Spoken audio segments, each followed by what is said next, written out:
حتى أهل البدع والأهواء، أهل البدع العقائدية وأهل البدع السياسية. أنا أقول بيننا وبينكم السلف، بيننا وبينكم الكتب، كان أحد يقول البدع بيننا وبينكم الجنائز.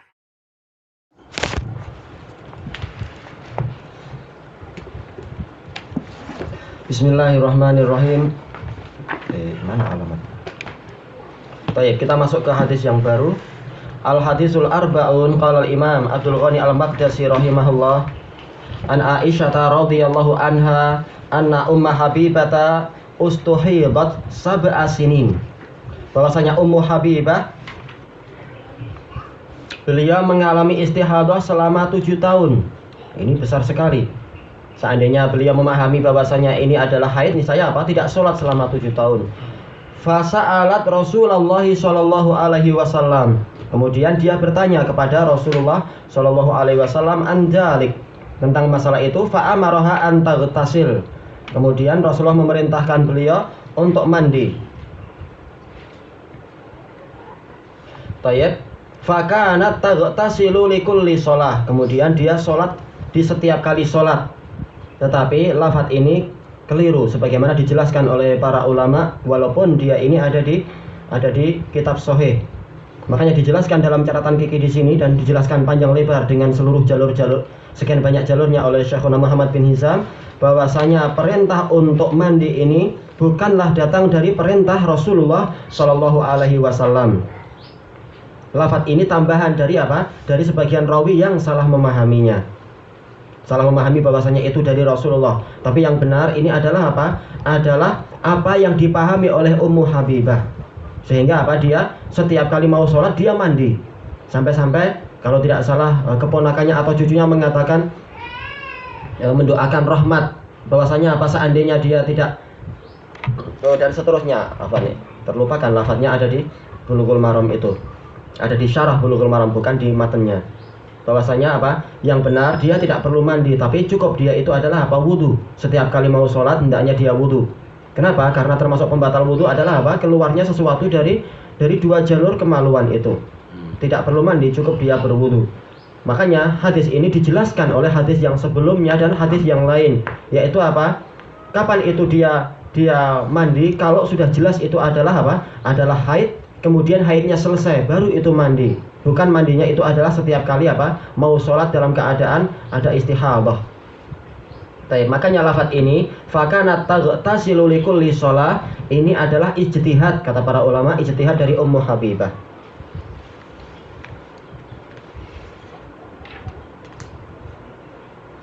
Tapi dari mana sumber kesalahan ini? Dijelaskan di dalam catatan kaki di sini, diambil dari Al-Humaydi dalam Al-Jama' Bainas Shahihain. Lafaz sebenarnya adalah lafaz Muslim, yaitu fa'amaraha an tughassil, yaitu mencuci darahnya, bukan taghtasil, bukan mandi, tapi sekedar cuci darahnya itu. Nah, kemudian apa? Kemudian wudu. Hanya saja ternyata setelah itu dia selalu mandi setiap kali mau sholat. Ini jelas apa? Menyulitkan, terutama kalau kita di negeri Arab yang sangat dingin semacam itu, ketika musim dingin. Makna ijmali asabatil istihadah asabatil istihadatu Ummu Habibah binta Jahash. Ummu Habibah bintu Jahash, beliau mengalami istihadah selama sab'a sinin, selama 7 tahun. Gimana nih i'rab sab'a? Kenapa dia mansub? Dia ini adalah mansubnya bukan dzaraf, tapi dia adalah apa? Kembali ke maf'ul mutlaq lagi. Menjelaskan sesuatu yang tidak jelas. Dijelaskan yaitu selama 7 tahun. Ini adalah mansubun ala apa? Ala maf'ul mutlaq. Fasa'alatin Nabiyya sallallahu alaihi wasallam. Kemudian dia bertanya kepada Nabi sallallahu alaihi wasallam an kaifiyati at-tuhur min dalik. Bagaimana cara bersuci dari yang demikian itu? Fa amaraha an taghtasil, sesuai dengan lafaz yang ada di matan ini dulu. Yaitu Rasulullah memerintahkan dia untuk mandi. Fakana taf'alu dzalika likulli shalah. Maka dia pun mandi untuk setiap kali sholat. Tayyib. Ikhtilaful ulama. Ulama berselisih pendapat. Ikhtilaful ulama fi ghuslil mustahadah likulli shalah. Para ulama berselisih pendapat tentang masalah mandinya mustahadah setiap kali mau sholat. Hal yajibu aula, wajib ataukah tidak? Fadhahaba ba'dhum ila wujubih. Sebagian dari mereka berpendapat ini wajib. Amalan bi ahadits waradat bidzalik. Dalam rangka mengamalkan hadis-hadis yang datang tentang masalah ini fi ba'dis sunan, di sebagian kitab-kitab sunan. Wa dhahabal jumhur minas salaf. Kebanyakan para ulama salaf berpendapat wa minhum Ali wa Ibnu Abbas wa Aisyah wal khalaf, dari kalangan generasi berikutnya, minhum al-a'immah Abu Hanifah wa Malik wa Ahmad. Mereka masih salaf sebenarnya, karena masih apa, dari kalangan tabi'in dan atba'ut tabi'in. Ila adami wujubih, mereka mengatakan ini tidak wajib. Mustadillina bil bara'atil asliyah, mereka berdalilkan dengan apa? Al bara'atul asliyah, yaitu pada asalnya manusia itu barok, berlepas diri dari apa? Dari suatu beban. Pada asalnya manusia itu tidak apa? Tidak hutang. Pada asalnya manusia itu tidak wajib sholat sampai terbukti memang dia itu hutang, sampai terbukti sudah masuk waktu sholat dan seterusnya. Maka pada asalnya manusia itu tidak wajib mandi sampai ada dalil yang mewajibkan dia mandi. Itulah makna al bara'atul asliyah. Pada asalnya manusia itu bebas dari beban furu'us syariah maksudnya. Wa huwa annal asla adamul wujub, yaitu pada asalnya adalah apa? Manusia itu tidak wajib untuk mandi.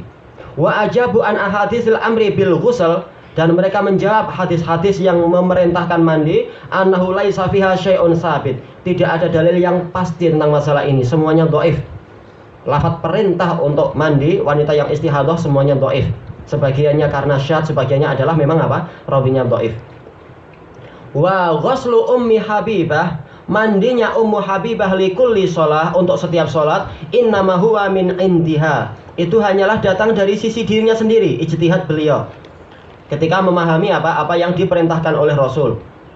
Laisa amron minan nabiyyi sallallahu alaihi wasallam, bukan perintah dari Nabi sallallahu alaihi wasallam, laha, untuk beliau, fi kulli shalah, untuk setiap salat. Wa innama amaraha bil ghusli faqat, hanyalah Rasulullah memerintahkan beliau untuk mandi saja, tanpa apa? Setiap kali sholat. Ini yang diinginkan. Kama huwa fi riwayatis sabitah, sebagaimana dalam riwayat-riwayat yang telah pasti. Wa dzakara Ibnu Daqiqil Aid, Ibnu Daqiq al-Aid menyebutkan annahu laisa fi shahihain, tidak ada di dalam apa? Shahihain wala ahadihima, ataupun salah satunya, annahu amaraha bil ightisal likulli shalah, bahwasanya Nabi memerintahkan dia untuk mandi setiap kali sholat, sebagaimana dalam Ihkamul Ahkam. Insya Allah tambahan kelanjutannya besok kita habiskan ini ya. Mayukhadhu minal hadits wujubu al-ghusli alal mustahadah inda intihai ayyami haidiha. Inilah yang benar. Wajibnya mandi bagi mustahadah ketika kapan? Selesainya hitungan hari-hari haidnya dia. Untuk haid, bukan untuk istihadahnya. Makanya ini terkait dengan hadis yang sebelumnya, yaitu apa? Kalau tercampurkan istihadahnya itu dengan hari-hari haid, maka kamu hitung hari haidmu. Kalau kamu sudah yakin haidmu hanya 5 hari, ini sudah terakhir hari kelima, maka mandi walaupun masih engkau melihat darah itu, darah istihadah itu. Jadi mandinya bukan karena istihadah, tapi karena berakhirnya haid. Ilahuna wallahu ta'ala a'lam. Subhanakallahumma wa bihamdika la ilaha illa anta astaghfiruka wa atubu ilaik. Walhamdulillahirabbil alamin.